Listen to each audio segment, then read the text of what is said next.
말씀 이제 보겠습니다. 창세기 37장 5절에서 11절입니다.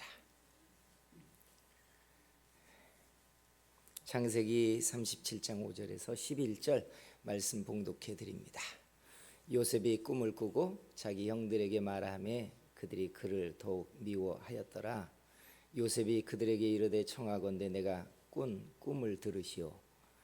우리가 밭에서 곡식 단을 묶더니 내 단은 일어서고 당신들의 단은 내 단을 둘러서서 절하니이다. 그의 형들이 그에게 이르되 네가 참으로 우리의 왕이 되겠느냐, 참으로 우리를 다스리게 되겠느냐 하고 그의 꿈과 그로 말미암아 그를 더욱 미워하더니 요셉이 다시 꿈을 꾸고 그의 형들에게 말하여 이르되 내가 또 꿈을 꾼즉 해와 달과 열한 별이 내게 절하더이다 하니라. 그가 그의 꿈을 아버지와 형들에게 말하매 아버지가 그를 꾸짖고 그들에게 이르되 네가 꾼 꿈이 무엇이냐? 나와 네 어머니와 내 형들이 참으로 가서 땅에 엎드려 네게 절하겠느냐? 그의 형들은 시기하되 그의 아버지는 그 말을 간직해 두었더라. 하나님의 은혜가 우리 예배 가운데 가득하고 충만하기를 소원합니다. 옆에 있는 분에게 하나님이 꿈을 이루게 하시기를 축복한다고 해주세요. 아멘. 성경에서 요셉을 꿈쟁이라고 불렀습니다. 꿈이 이루어지고 난 다음에서 이 꿈쟁이라는 말은 하나님께 비전을 품고 힘들고 어려움을 극복해서 결국은 하나님이 주신 꿈을 이룬다는 소망의 씨앗으로 꿈쟁이라는 단어를 썼지만 요셉이 꿈을 꾸고 말할 때 꿈쟁이라는 말을 듣게 되는 이 별명은 결코 좋은 의미가 아니었어요. 그의 허무맹랑해 보이는 꿈 때문에 형들은 네 꿈이 어떻게 되는가 보자 하는 비아냥거리는 심정으로 꿈쟁이라고 별명을 붙였기 때문에 그렇습니다. 여러분, 꿈을 가지고 있습니까? 꿈은 하나님이 우리에게 앞으로 하실 일에 대하여 전조를 담는 것이지만 꿈은 이루어져야 하나님께 영광이 됩니다. 여기 앉아있는 여러분들이 아직 꿈이 살아있다면 하나님이 꿈을 이루도록 붙잡아 주실 줄 믿습니다. 더불어 언젠가 내 가슴을 뛰게 하던 꿈을 나는 잃어버렸습니다 하는 분도 있을 겁니다. 오늘 요셉의 케이스는 하나님께서 우리에게 전조를 담으시고 그게 현실이 될 때까지 우리가 어떻게 꿈을 이루어야 하는가에 대한 이야기를 말하는 메시지입니다. 하나님이 여기 앉아 오늘 이 예배의 말씀을 듣는 저와 여러분의 꿈을 이루도록 만들어 주실 줄 믿습니다. 시작부터 말했지만 하나님이 사람에게 담는 꿈은 우리가 몽상처럼 꾸는 꿈과는 사뭇 다릅니다. 우리의 기대와 비전이라고 말하는 것들 중에 몽상은 우리의 마음에 굳세지 않고 견고하지도 않으며 시간이 지나면 상황에 따라서 바뀌기도 하는 게 우리들의 몽상입니다. 우리가 잠을 자면서 여러 꿈들을 꿀 수도 있지만 이게 몽상이 되는 건 나도 별로 기억나지 않고 마음에도 안 담기는 꿈들일 때입니다. 그러나 이게 하나님께로부터 사람에게 이루실 전조의 메시지라면 뚜렷하게 다른 특징이 있는데, 첫째는 잊어버려지지 않는다는 거고 시간이 지나도 자기 가슴에 기억처럼 새겨진다는 겁니다.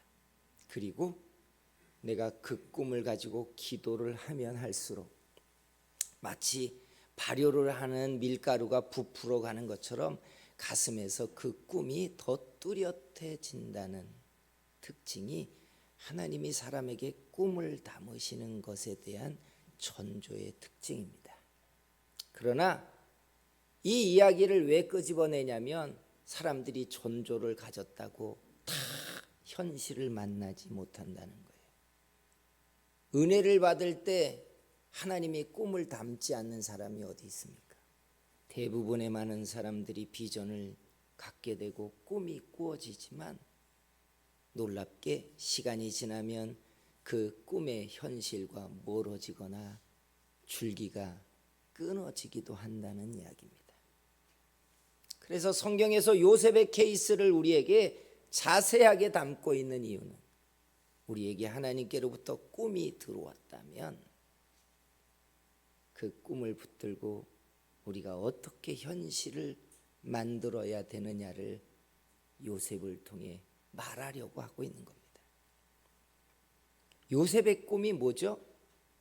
요셉의 꿈은 반복되었습니다만 메시지는 하나예요.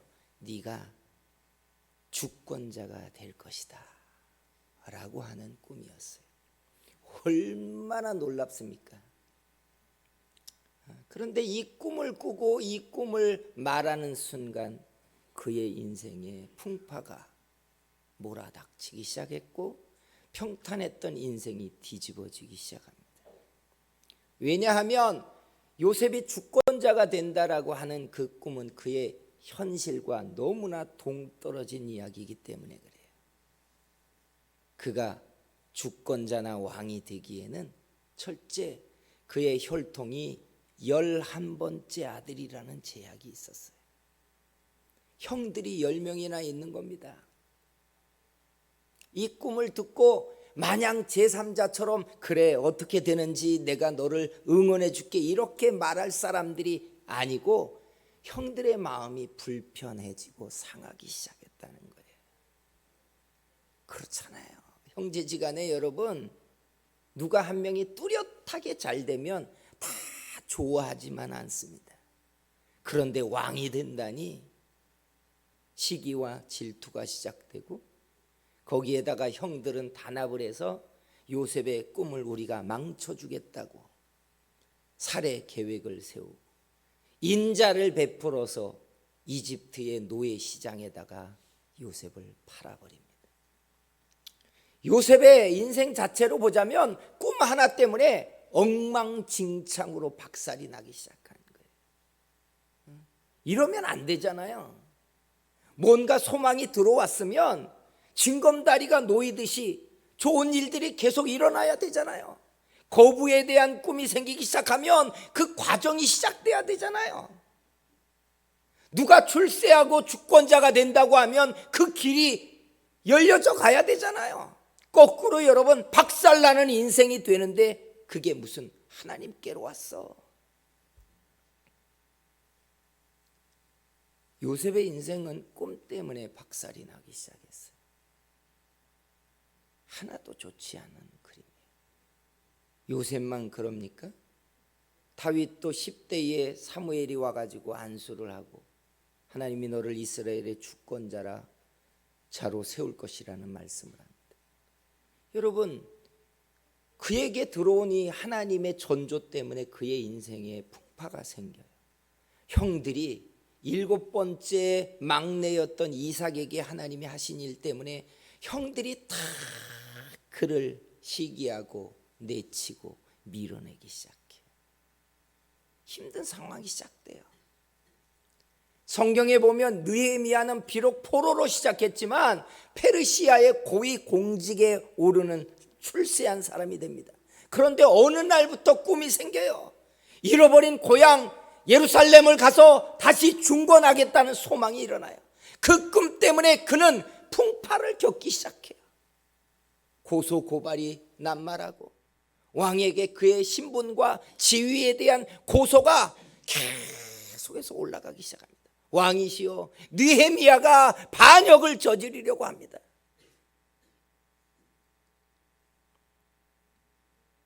여러분 사람들이 은혜를 받고 비전이 생기고 꿈이 생기면 누가 형통하다고 말합니까?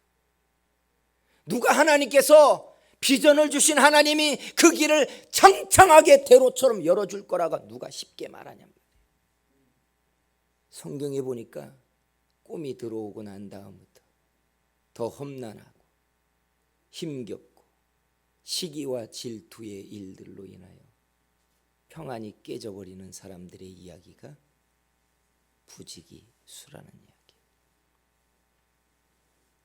그래서 여러분, 요셉의 꿈이나 다윗의 꿈이나 느헤미야의 꿈이 우리에게 보여주는 것은 남들이 아무 시기할 것이 없이 응원해 줄 수 있는 정도의 꿈이나 비전이 아니라면 반드시 시기와 질투가 일어난다는 거예요. 참 쉬운 일이 아니죠. 그리고 이게 가족들 간의 문제라면 더 상처는 커지기 시작해요. 응원받아야 되는 가족들로부터 견제가 시작되면 돌이키기 힘든 상처가 발생합니다. 여러 자식을 낳은 부모님들이 계실 겁니다만 자식 가운데 누구 하나는 뚜렷하고 총기도 있고 공부도 잘하고 좋은 직장도 들어가 인생을 평탄하게 성공적으로 사는데 어느 한 자식이 못나고 지능도 떨어지고 남들과 같이 살지 못한다면 누가 상처받고 있을 것 같아요? 놀랍게 똑같은 부모의 배에서 나왔는데 자기보다 잘나고 형통한 인생을 사는 자기 형제, 자기 가족을 지켜보고 있는 남은 사람에겐 계속해서 상처가 발생해요. 참 꿈 이야기는 현실을 들여다보면 아름답지만 못한 내면이 있다는 사실이에요. 그럼에도 불구하고 우리에게 아직 꿈이 살아있다면, 아니 하나님이 내게 주신 꿈이 있다면 우리는 꿈을 향하여서 이런 걸음을 걸어야 한다는 사실이에요. 그 첫째, 꿈에는 꿈이 이루어지는 때가 반드시 있다는 거예요. 내가 꾼 꿈이니까, 기도하다가 내 속에 품어진 비전이니까 내가 시간을 정할 것 같지만 성경은 전도서에 만사의 때가 있다고 말해요. 만사의 때가 있대요. 하나님이 우리에게 전조를 담으신 다음에는 그걸 이룰 수 있는 결정의 시간이 내가 만드는 게 아니라는. 근데 중요한 건 그때를 우리가 모르잖아요. 요셉이 여러분 17세에 이 꿈을 꾸는데 30세에 이 꿈이 이루어지는 현실을 만날 것이라고 그가 알았을까? 다윗이 안수를 받은 다음에서 풍파가 일어나는 인생이 시작되었는데 그럼에도 불구하고 끝까지 참고 견디다 보면 결국 하나님의 뜻이 이루어질 것이라고 그가 그 시간의 끝을 알았겠냔 말이에요. 그걸 알면 참죠. 누군가가 여러분에게 꾼 꿈을 10년 후에 이루어집니다 라고 말하면 못 견딜 사람이 어디 있겠어요? 여러분, 올해가 지나면 대박이 터집니다 하면 1년 그거 여러분 누워서라도 견디잖아요. 근데 그걸 모른다는 거예요. 하나님이 정하시는 때를 사람들은 잘 모른다. 그러니까 어떤 때는 이 기다림이 너무 힘들고 이 시간이 우리를 지치게 하고 그래서 포기하기도 하고 차선책을 택하기도 한다는 거예요. 우리는 수없이 기도하지만 기도를 응답받지 못하는 일의 거의 대부분은 10번을 기도하면 99번 가까이는 응답의 때까지 우리가 기다리지 않는다는 사실이라는 걸 아십니까?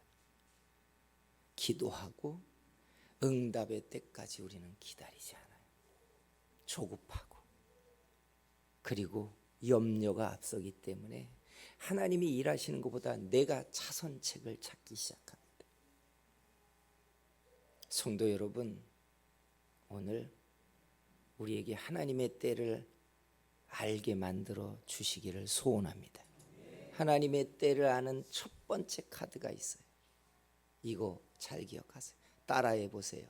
나는 준비되었는가? 이게 첫째예요. 제3자가 되어서 여러분 속에 담겨졌던 소망, 꿈을 여러분들이 제3자로 평가해 보세요. 나는, 이 사람은 그 꿈을 담은 그릇이 되었는가를 보시는 거예요. 그 꿈을 담을 그릇이 준비되었는가?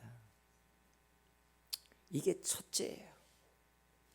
생각해 보세요. 큰 꿈을 하나님이 우리에게 담았는데 그걸 담을 수 있는 역량도 아니고, 그걸 담을 수 있는 마음의 그릇도 아니고, 그걸 담을 수 있는 어떤 실력도 없고, 그런데 여러분 그 그릇에다가 꿈을 주었다고 막 우겨서 그 그릇에다가 담을 수 있는 사람이 누가 있어요? 없잖아요.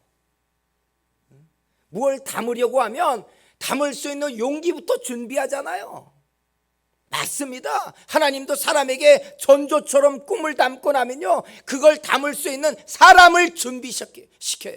그래서 연단하기도 하고 양육하고, 그래서 은혜 속에 깊어지게 하고, 믿음이 부족하고 약하니까 믿음을 키우기 위하여 끊임없이 하나님 앞에 준비시키고. 그래서 제3자가 되어서 자기의 꿈과 자기를 보셔야 돼요. 나는 꿈을 담을 그릇으로 준비되고 있는 거예요. 하나님은요, 그릇을 준비한 후에 담으시는 거예요. 새 포도주는 어디에 담으시는 줄 아세요? 여러분, 새 부대에 담는데요. 당연히 그렇게 해요. 그래서 여러분, 꿈이 아직 살아있다면 여러분, 막연히 시간이 지나면 이루어진다 생각할 게 아니라 하나님의 그릇으로 내가 준비되게 하셔야 돼요. 자기가 단련되고 믿음은 커지고 하나님의 은혜로 내게 소망을 주셨던 그 일을 감당할 수 있는 사람이 되도록 하나님 앞에 준비하는 거예요. 이게 하나님의 때의 첫째 카드입니다. 주께서 우리들에게 지각을 여시고 은혜를 부어 주시기를 축복합니다. 두 번째가 내 꿈이 이루어질 수 있는 상황, 즉 이걸 하나님의 때라고 하죠. 역사적 상황, 시기적 상황, 그리고 내 주변과 환경의 상황과 내 꿈을 하나님이 연결하십니다. 그러니까 여러분, 나는 나 하나로 살지 않아요. 내 꿈은 내가 사는 세상과 내가 살고 있는 이 주변과 가족과 모든 사람들과 거미줄처럼 다 연결되어 있습니다. 내게 무언가 능력과 은혜와 지위와 물질을 주신다면 그건 나 하나의 억울함을 해결해 주려고, 내 열등감을 치료해 주려고 단순하게 이렇게 생각하지 마세요. 그 의미가 마치 작은 한 곳을 치면 모든 줄이 튕겨지고 연결되어 있는 것처럼 내가 살고 있는 세상과 역사적인 처지 속에 다 연결되어져 있어요. 그러니까 이게 하나님의 때예요. 갈라디아 4장에 보면 이런 말씀이 기록되어 있는데, 때가 차니 하나님이 그 아들을 보내사라고 말해요. 예수님이 이 땅에 나신 초림을 때가 참해래요. 때가 참해. 이게 하나님의 때예요. 예수님이 언제 오신다고요? 만국의 모든 민족에게 복음이 전파된 후에 인자가 오리니라고 말했어요. 때를 분명히 말했어요. 모든 상황이 준비되면 여러분이 가지고 있는 부요함, 꿈꾸고 있는 지위, 성공, 그게 여러분의 세상과 역사적 상황에 가장 필요한 바로 그때라는 거예요. 그때라는 거예요. 사랑하는 성도 여러분, 요셉의 꿈은 바로 그 가장 합당한 시간에 이루어지기 시작해요. 오늘 내 꿈이 아직 살아있다면 그리고 이 꿈 때문에 기다림과 연단과 하나님의 다룸의 시간들이 이어지고 있다면 여러분의 꿈을 놓지 마시기를 주의 이름으로 축복합니다. 그리고 마지막은 내 꿈의 기다림과 연단이 힘들더라도 무너지지 않는 겁니다. 요셉이 우리에게 보여주는 가장 중요한 매뉴얼의 특징은 그가 반복되는 시련이 일어나는데도 무너지지 않는다는 거예요. 처음은 아버지한테 야단 맞잖아요. 둘째는 형들이 자기를 죽이려고 구덩이에 던집니다. 셋째는 인자를 베풀겠다고 미디안 상인에게 팔아서 이집트 노예 시장에 커다란 벌판 위에서 가격이 매겨져서 팔린다는 거예요. 이게 요셉의 상황들이에요. 노예 시장에 팔립니다. 그리고 처음 보는 보디발이라는 사람의 집에 들어가 쓰레기를 치우고 빗자루를 들고 행주를 들고 집안을 청소하는 가장 밑바닥 일부터 시작하다가 여주인의 유혹을 뿌리쳤다는 것 때문에 또 감옥으로 더 처참하게 바닥으로 내려갑니다. 이런 시간들이 약 10년 이상의 시간이 흘러요. 그런데도 요셉이 우리에게 보여주는 특징은 무너지지 않는다는 거예요. 무너지지 않는다. 그러니 그가 얼마나 오래도록 하나님을 의지하고 기도를 놓지 않고 하나님의 낯을 붙잡고 견디고 있었는가를 알 수 있는 거예요. 성도 여러분, 무너지면 꿈이 아닌 겁니다. 약해지면 꿈이 아닌 거예요. 작은 고난과 시련에도 마음이 뒤집어지고 있다면 그건 하나님이 내게 담은 꿈이 아니에요. 하나님이 내게 담은 꿈은 비록 힘들고 어려워서 견디기 어려운 좌절이 찾아와도 내 속에서 결코 지워지지 않는 게 꿈이에요. 그리고 기도를 하면 할수록 하나님이 내 눈에 보이는 이 환경과는 아무 상관없이 그 꿈을 이루실 것이라는 확신이 되기 시작한다는 거예요. 성도 여러분, 하나님이 혹 여러분의 마음에 여러분에게 비전을 담으셨습니까? 꿈이 들어와 있습니까? 흔들리지 말고 무너지지 말고 하나님이 씨앗을 담은 것을 반드시 자라게 해서 열매가 만들어질 때까지 하나님이 도우실 것을 믿으시기를 주의 이름으로 축원합니다. 기도하겠습니다.